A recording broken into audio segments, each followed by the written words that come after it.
And we are back. We're This back. is gonna kind of be like a location change for you every time. You got so much stuff to show. I enjoy these probably the most out of all of them because it's educational. These are really the first ones like that. Yeah. I It's a, tried to set up different rooms where you could see different steps and different things. So I couldn't get everything into one room. I think I the have fun. this station behind me in this house here.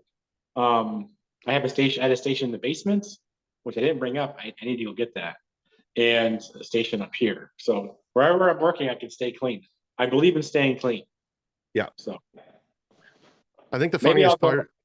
Maybe I'll take a walk down there in the basement and show you how I tear it down to show you how small it gets. Instead of bringing it up here, I could do that. So Yeah, we do that next segment if you want. We got a bunch of them. So, but yeah, whatever you're thinking. well, I I come think on really. I think. I want to talk about this fitting here. So this is Yep. basically when I talk about these camlock fittings, they're actually called like banjo fittings. Like Okay. banjo. And if you're looking for them or looking online, they're for like sump pumps, like sump pump fittings and stuff. And they make smaller ones, they make bigger ones, depending on how much water that you're running through these. But what But I do so with these fittings, they're made to receive like a cam lock. yes. Like that's how the fitting works. Yeah. Okay. So like when I worked with my first compound tube that I made, it was for Columbia. It wasn't for them to copy that same fitting, and they didn't. They made their own fitting, which was Hmm. nice. So when they weren't interested at the time, when Level 5 took it, they copied the same fittings. Like they already make those. Yeah. Make it better. So that's one thing I liked about the Columbia one is they changed the cam lock system to make it custom, smaller. Hmm. So I I don't really have like that. that. I really like that. It is nice. So what I do is I take a heat gun to this, all right, and then I'll take this onto another fitting so it doesn't get so hot, and you just melt it into it. You melt it, and you pull it out, you dip it in water, and you clean it up, and you do it again until you're happy with it. Yeah. And you listen to how it snaps in. That's perfect. And so no matter where my compound tube is on this, it's pumping mud, Yeah. right? Because it's So sealed. and that's with everything. With all the fittings I do, you got to heat them up. Now, the heat gun works really, really, really well. You might want to wear a mask, but Deep you have to breaths. move the material out. So you kind of keep cleaning it and moving it away. So I want to show you different ways of mud pumping, and that's what this was all about, was my mud pump. Hmm. And then what I showed the most was the compound tube through the years, like Right. filling up a compound tube. People say how slow it was. Where is my fitting? First thing is this gasket right here, and this is a bucket gasket. I love this thing. It's silicone. It's got a little spot for your tube, and then it actually gets bigger here because this was designed for a bigger ball, Hmm. right? And I can show you that ball later. But yeah, so when this is in the bucket, it's sealed. Like I was saying earlier, mud needs to be contained. You don't want air getting to it. So if I was to mix up hot mud and use Durabond 45, this is on top of the mud. As I'm using the Durabond all the way up, it doesn't change. The top of it's not getting harder, and it's because it's sealed. So I could Right. go through. I mean, I would go through like 10 bags of Durabond without losing any mud because no air is getting to it. And it's the same with the compound tube. As long as you have your ball or your tip in the water, it's sealed. It's not going to change on you. Right. So you have And 45 minutes to use all of it up, and then you got to re-clean everything, right? that But that's the headache for me. yeah, Is the cleaning in between is a pain in the ass. I did that for about 3 years with this one process I did, and now I know another way of doing it, and I'm probably going to start that up in the future, just to make things easier. And I know how to do it without cleaning all the time and having dirty water from that process, right? So what this also does is when your compound tube's in here, when you're drawing the mud out, this is going down, and it's making it so you have no air in your tube. You don't have blasts of Yeah. Those pops. yeah. It keeps that from happening. You're always cleaning as it's going down. And so when you're done for the day, you dump water in your bucket and you leave. And then when you start up, you dump the water out and you just go back to work. Yeah.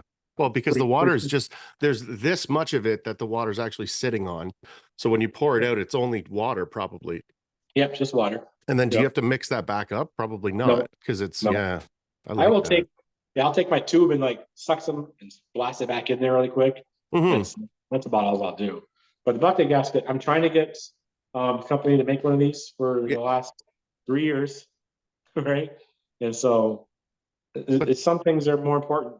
What could it possibly cost to make that realistically? Like you've got to have that metal handle that's bent around, right? And then you've got to just make an injection mold for the fucking rubber, like, and then start hammering them out and charge whatever you want for it because everybody loves that shit. This is what a buddy told me a long time ago. He's like, running the compound tube without a bucket gasket is like running a box without a handle. He's absolutely correct. And everybody's using compound tubes are missing that tool. That's part of it. I've always had that. You know, the first tube I bought from Better Than Ever, I bought that gasket. And so I've always used it. And there's a big difference when you use it and you don't have it. You know, and I've tried different things. I've tried like taking a lid and putting a hole in it because I don't like my tube with mud all over it. I don't like dipping in the bucket and have mud all over my tube and scraping it off. People pound it on there. I don't like that. And so I like to stay clean. So the only thing I clean on my compound tube is the ball, basically, right? Yeah. So I have to clean. So hopefully that company will see this again. Hopefully they don't. And then somebody else Columbia can fucking pick it up and it'll be part of their. There's no reason why they shouldn't have it. So like they make grease buckets, 5-gallon grease buckets. And so they have those gaskets for that. Hyde made one out of like the cheap plastic for their little caulking tube thing that they made. Yeah. That thing that doesn't work. It doesn't work the same. And the ones for the grease gaskets they can rust, right? Oh. So you have to have one guy in I think UK. Yeah, because grease would just lubricate it. Yeah, and water does not. Yeah. So it needs to be. So the guy sprayed that, truck coating stuff on it to seal it as best he could, right? Because he knows it works. Right. Yeah. So there's some people that have them, but not too many of them have it. The problem with Better Than Ever when up in Canada when they came out is when they were selling their tools, the social media wasn't really big back then, and so they missed out on it. And so they had a lot of good tools, and they're gone now.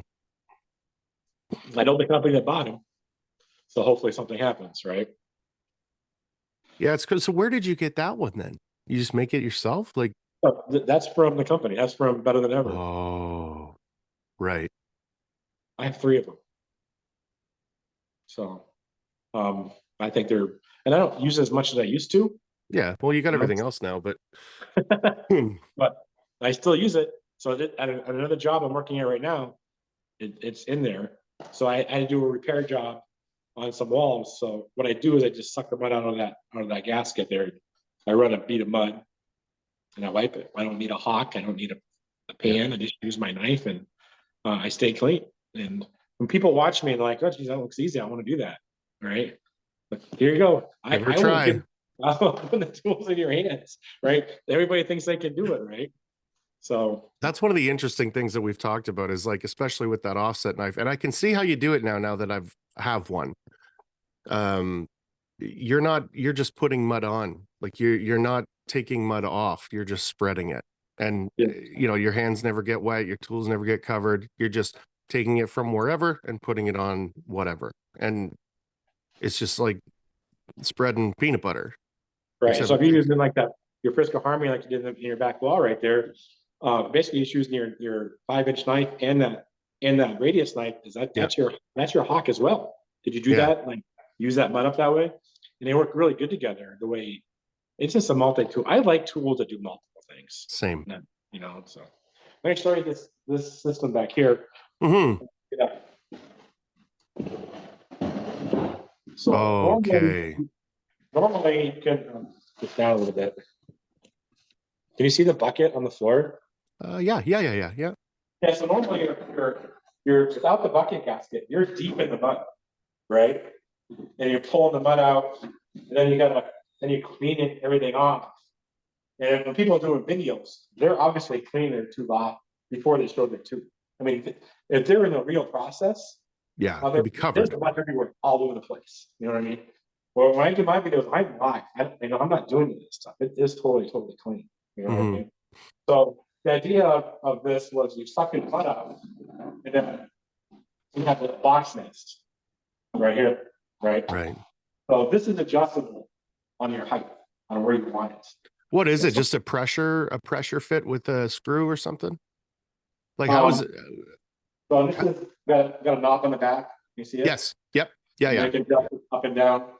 Up and down, and then you tighten it up, and it just hugs wherever you want. Yeah. So what I want to do to be on your height, depending on how tall you are, is you want to take it and drop it down. And Right. so, like the first ones I made basically were, you know, area. I don't normally use this one with the ball line.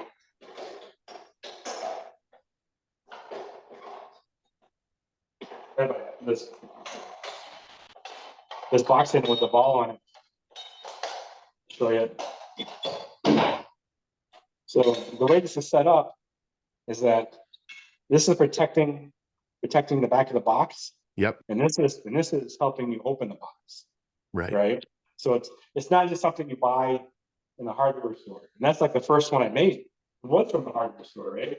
But I've already improved it. Now there's other companies out there already trying to copy it. But it's getting from a hardware store. And it's not the same. It's not the same as this one here because I've used it for so long. And like, how do I make it work? So this box here is, say it's empty, right? Yeah. So it's made to go with one hand, I'm putting it into the nest, right? And opening. And you right? pop it open. Yeah, it's open that way. So from one hand, then you're filling the tube up. So when I'm filling the tube up, I don't need a box filler because I'm straight on with the tube. So they blast the mud, it's just going directly in. You know, because a long time ago I made that box filler because I didn't have this system. Yeah. Right. And that's why I made the box filler back in 2009 because I didn't have this system. Right. So when you're straight on, you're just running it, just like that. And when you're running the compound tube, it's a push pull. Yeah. You know, I could move this whole station if I push it, right? That's right. So you got that thing is on wheels here, and there's not much pressure. You know, when I do this all day long, it just goes gliding through there like that, right? So this other one that I made, this was another one I made. So basically, this is another nest, right? That you can mount anywhere. So sometimes when I'm on a job site, can you see it in the camera? Oh yeah. Yeah. If I'm on like the third floor or basement, or just a place to set my tools, my knives, Yeah. when I'm working, you know, our tools that we have are expensive. And I don't like when people put them against the walls. I don't like anything against the walls, No. right? When people set their box against the walls. And so when I've been doing this since 2009, and I see people nowadays doing it, like, hey, look at this great idea. And they'll push it against the wall, right? That brings me back so many years, you know? So this bracket here is protecting the wall, right? And curving the wall. And then you can put my box on. This is something new that I'm working on. My box nest, because I want to sometimes use my applicator pan in different areas. So this thing here, if you were to buy it, comes with a knob. Where's that knob? Right here. And so you can put this on the staging on a high lift. This whole system. Oh yeah. It comes with like a hug. Yeah, you can put it anywhere. Yeah. So I made my nest. This is my prototype that locks on. So basically, if you were to buy, say you were to buy this box nest, CSR, for example, right? You can buy this. Basically, what I do is I just drill 2 holes in the bottom of the nest, and then you line it up. You drill your holes and you bolt it on 2 bolts, right? So now you can. It's a multi. Now this is a multi tool. I can put my box. On this. That is what I like it for. That's exactly why I want one. Is you can just hang your box up, and it's not scraping the fucking wall. It's not getting mud all over the place. It's sitting correctly. It's just sitting there. And it's like, and it's multi. So I can take this and I can set it on my bucket or wherever and use it somewhere else. So they go together. And all this stuff goes together. If you were to buy one of these things, I like these little pans that they make, a 6-inch pan, because it sits inside and it seals it up. Yeah. Right. So again, if I was to put this on my bucket, you want it just a nest for some mud or for your applicators. And I can put it onto a bucket. Now it's doing other things. So this nest is doing more than just filling a beet hopper. Yeah. This was designed basically for your pants. With that, I was going to ask you that. Yeah. And that's where I got these hooks from. So I mean, you could put it on here if you wanted to, right? Walk around. I think Cam has something like that where it's hanging off of him, and the pan can go there. I'm pretty sure I've seen that. Yeah. So it comes with the pan, and then it's got a reel for your tape. Oh yeah. Okay. So that's wild. It's a multi thing. So he could take that tool and basically convert it over this. I made mine a little different. I just took one bracket because I work for the company that makes them. So okay. I just made my own, right? But yeah, it hangs on the bucket mint. They're really, really handy, right? So yeah, I think people see these things and they're like, yeah, that's kind of neat, or whatever, and they might have like something to say about it or whatever. But this is like, a lot of this stuff is just having the left leg of Voltron, you know what I mean? And then, the right arm and the head or whatever. But when you're using it all together, it is this like crazy, stupid, efficient system. It is super efficient and super fast. Yeah. Right. And so back to the mud filling, this is a Can-Am compound tube with some of my fittings and some other stuff that I've done with this tube.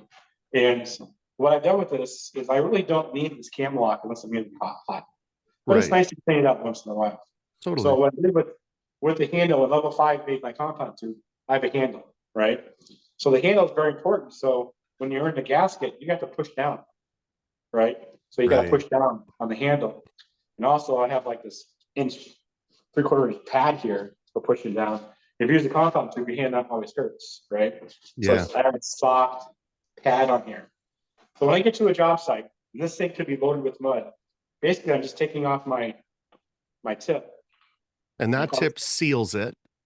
It's sealed. So if there's any mud in here, and even if it's not all the way clean, it's never gonna harden up on you because it's sealed. And then I'll do is I'll just take off my ball. When it's time to go to work, you put this on here. Usually I have an O-ring on this. The O-ring came off. Yeah, okay. And then this handle that goes here, the plug. And now that's my handle, right? Right.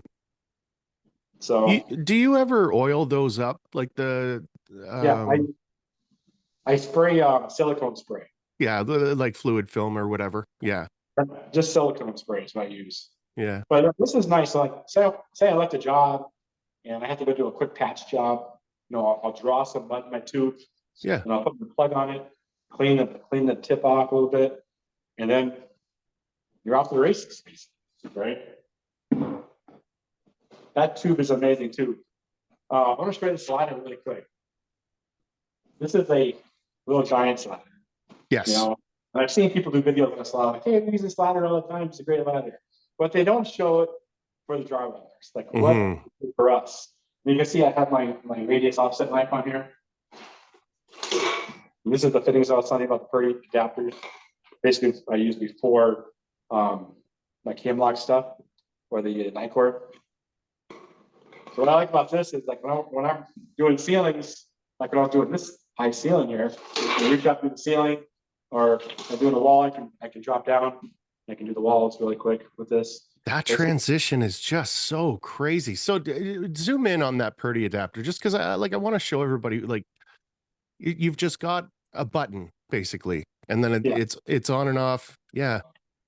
Because I mean, They don't that's make just such a smooth transition from like basically a Tomahawk system down to just your handheld. Like it's staggering how quickly that is this happening. thing is so lightweight and it's so balanced. It's so nice with the system right here. But again, like if I'm doing this wall, and if I'm coming through this wall, it's just quick rotating to the here and there with this handle. It works really nice. So this knife is on every job. This radius. And it's just like the 12 that you have, but it's bigger, right? Yeah, but that one's your angled one, isn't it? I think my radius is flat, isn't it? I've got the blue handled one. Yeah, that's just the regular one. This is the one that can go on a pole and stuff. Yes, yes, I see. So again, if you have a big, huge knife and that's what you like, it's nice to be able to set it up on something, not have to worry about falling over and losing your knife, you know. Dinging it, scratching it, scabbing the wall. There's lots of not good stuff. I just love that, man. All my knives have this on it. It used to be my ball for flushing, my nail spotter. I mean, everything that my cam lock system or my core system is on now. It was on this.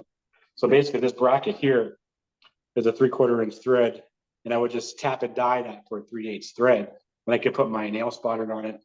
I still have those. You know, I can do it. I can go back anytime I want to, right? So that Nicor set, would you say like it's just as strong as that adapter? Yeah, it works just as good. Doesn't rotate. It's even more simple though. Some of the new stuff that's coming out that I'm working on, I have it for that system first. Okay. Try it out. Right. So you'll see that stuff soon. But let's talk about this ladder real quick. And why I think all the have it is because this little bracket here is made to go against the corner of the wall or outside in the corner. But I use it sometimes for boxing. And that fits perfect on here. If you're up on the ladder, you could box up high and put it set right there. Right? And they're not marketing that. I don't understand. No, they're not marketing that. Because they don't know what they have. A lot of these companies that come up with stuff, they don't know what they have. They really don't. That too. But I saw some videos, some drywallers showing that ladder is like we use it all the time. It's like if you use it all the time, you would know. Show it what it could do, right. And that's I'm showing you right now what that could do. That ladder right there. So I use it on every job. I use it to get up on my staging sometimes. That's how I do it. I never climb the side of a fucking scaffold ever. I put a 2-step in front of it and I step up like a set of stairs. You know, we do wheelies, right? You mean you do wheelies? Yeah. Oh, exactly. Yeah. I'm on my back and the fucking thing's on top of me. Yeah. That's why I don't do that shit. I got to get 2 other guys to stand on the other side of it while I climb like Godzilla. Right. So yeah, that ladder is perfect for that ladder, and then it does flip all the way up. But I really don't use it for that very much unless I'm on a staircase or something. But what I like about the ladder most is how it gets bigger at the bottom for us bigger people, and for the box nest on there is just perfect, you know. And so if I was a drywaller and they're looking for a ladder, it does more than just it does more. So I suggest that ladder right there. I wish they had that bracket. And if I worked for that company, I'd have different brackets that snapped onto that. Yeah. You know, they could hold screws or do this or do that. But they're just using it for a mount to lean up against the wall or something. You know, but I'm thinking something to more. I want more, right? Of course. Yeah. So this is the first one I ever made. The first box nest. So this is done in 2009. Yeah, I've seen this before. Yes. This one. So when I was looks like a bike rack, like a bike hanger almost. I'm gonna tell you how I made this one. All right. I was working in a restaurant, and next door to the restaurant was a restaurant hardware store. No, upstairs. I was drywalling upstairs. Yeah, okay. And so next door was a hardware store. And it's like, I need something to hold my boxes. Mm-hmm. To hold my boxes. So I went to the hardware store and they were throwing away all these racks they were putting on their shelves. There's a shelves for the racks. And so I didn't have this bend on it. So I went into their little work area and put it in their vise and I bent it. Yeah. And I didn't have this part at the time. This part's new. This was 2012 part. But this part here, just a simple bracket. But you can see how I have it bent. So it holds the box and so I can open the box. But it would damage the wall. Yeah, totally. Because you're reefing against it. Yeah. This is what made that. This is not, there's more to it, right? So then I made this part here. I went to a local welder and I gave him a cover plate for a light switch. And I said, I want you to make this steel so I can put this on this light switch. That way I'm not putting a hole in the drywall. Right. I can hang the boxes. It's a switch there. It's not hurting nothing. So I can hang this right on a light switch. And just tear the switch out of the wall. No, I'm just joking. Yeah. Well, I'm not that rough. I guess if you're rough, you could, right? That's me, buddy. Bowser. Yeah. But I love this one. I got to keep this. This is one of my things that I made a long time ago. Yeah. And you can see like it's how it's welded and it's just this is how this thing was born. You know, this one here. That's what we would call a Mark 1. Yeah. Yeah, right. And then your Mark 2, Mark 3, right? As it evolves. Absolutely. Well, yeah, I had different ones of these until we got it to where we wanted it, you know? Yeah, yeah. So, well, I designed it off this station. This station, I'm going to turn the camera into it. This is what I'm the most excited about because now that I'm getting back into doing full taping, I'm going to need some of this stuff. I'll show you what I like about this. So several things, you know, so it's not a washing station. People think, hey, I can make my own sink. It's like, this is not a washing station. This is a finisher station. All your poles or corner bead, whatever you're doing, are down low. And I could take this, if I'm doing corner bead, put it down there and I could take it with me to wherever I'm going and run my corners off of it. Right. And obviously staying clean, right? If I'm doing all my tools sitting in here overnight, I use all stainless steel. So it's easier for me because I don't have to clean them that way. But same. If I'm boxing on a job site,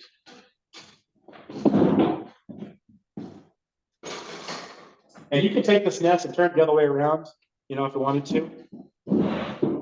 So the water is dripping back into this one here. But if I'm boxing and I have mud in this box, right? Say there's mud in this box, and I'm all done for the day, I'll take it and I set it right in the water, straight water in this box, just like that. As long as the back is cleaned, there's no mud or filled up with water. When I come to work the next day, you take it out of here, set it on the nest, you're boxing. You're boxing right away. You got a brand new box again. Yeah, there's no sloppy mud. Now, just for everybody watching and listening, you use assisted boxes. So that's a big part of that nest as well, where when you're going to refill those, you've got to set it back to the beginning. Right. And then like you just did there, where it kind of looked like it was forceful, you've got to, it's got like a latch system to it, doesn't it? The assisted boxes. Yeah. So the assist box, once again, like when I first started using the assist box, I didn't like it at first. Of course, I'm not going to talk bad about it. No, the reason why it doesn't work, why I didn't like it, is because I didn't know how to use it. Right. That's right. And now it's your favorite, right? That's what you use. It's got to go in the shop because it needs some work. But I got this trowel bar. Oh yeah. I'm going to do that today. But it comes with a little knob in the back. And I think if I was designing boxes, I would have a knob in every box, because a lot of us good finishers don't use springs anyway. Right. Right. Like I don't have any springs in my other box. My other Fat Boy boxes, there's no springs on it. So I have to use it to open the box up. Right. And I sit there and pound it.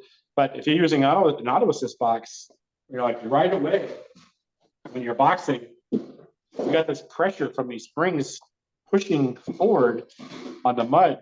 So when you're done boxing, sometimes it's just a quick little a little bit of a latch like that, just a little bit. So it keeps the mud from wanting to leave. keep coming. Yeah. very important that you have a little motion. And so if you're far away, you gotta get your hand up inside there and pull it, right? Mm-hmm. Which And is nice. again, now you're messy, the handle's messy, everything starts to get messy. Yeah. So this is always coming with you no matter where you're at. You know, it's not like I remember years and years ago when I was mudding, everything is like in the kitchen area. All your boxes, piles of all these tools. Pretty And then much. you have to mud around that stuff and like I move that stuff away. I just take this thing and push it out of my way. You know, because everything is right there. And look at all the stuff that's on this. You know, all like the tools that I need here.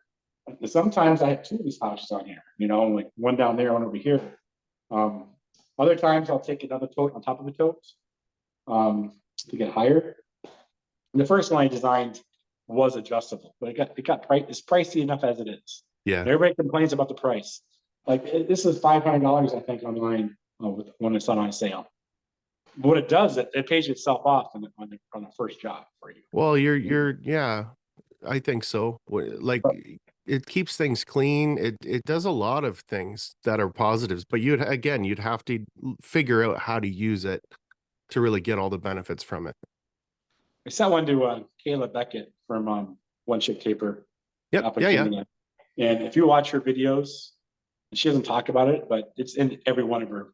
It's in every job she has it set up. Yeah. Why? Because it works. Fucking works. Yeah. So yeah. The biggest problem with this is if you had this, you can't work without it. You get custom with it. You got to take it with you. You have to. So I have a roof rack on my car that I just take it. I can throw two of them up there, but it's hilarious. I have to have it with me. When I'm doing my repair work for whatever repair work, basically I'll take a scrap piece of drywall up here sometimes. Mm-hmm. I'll use it as a table. I'll go around and fix my outlets and whatever first, the blowouts. So it's a table. And then if you're on your stilts, like it's touch up time right now, there's a little bit of mud inside here. And you're using it for your touch up or whatnot. Right. But it does collapse really small. I'll show you that in a little bit, but we've got 5.5 minutes left on this one. Well, this was designed when I went into advanced equipment and I saw they had these what are they called? Wallpaper machines. Oh yeah, where you run it through and it's water. They're big. They're like these 6 foot, huge. You sell them at these big places. And I saw that stand and it's like, I want that. Put that in my car. Yeah, and they did. And so nice. I chopped it up. I cut it all up. I made something like this, and it took a while to get this system figured out. That's in my shed right now. That first one goes up and down and stuff. It's adjustable. Yeah. I don't use it anymore because the new ones are out. The only thing different between this one and the one you buy is they come with a red bucket. It's a little bit taller. So I use these totes because this is Dura Automotive, Stockton, Illinois. That's the company I used to work with when I was an engineer. So I have all these totes. If you look right here, here's another tote. It's got wheels on it. They use that for painting. So they were here painting. So it's set up so you can just put your tray in here. Yeah, move it along. Look at this. Let's go around. I don't paint that much. But I have this stuff, and if I need to paint, I will. I sprayed the ceilings in here. I primed everything and painted the ceilings, but I don't do colors. Yeah. That's not me. That's not you. No. Okay, that's a good time to take another break. We'll be right back.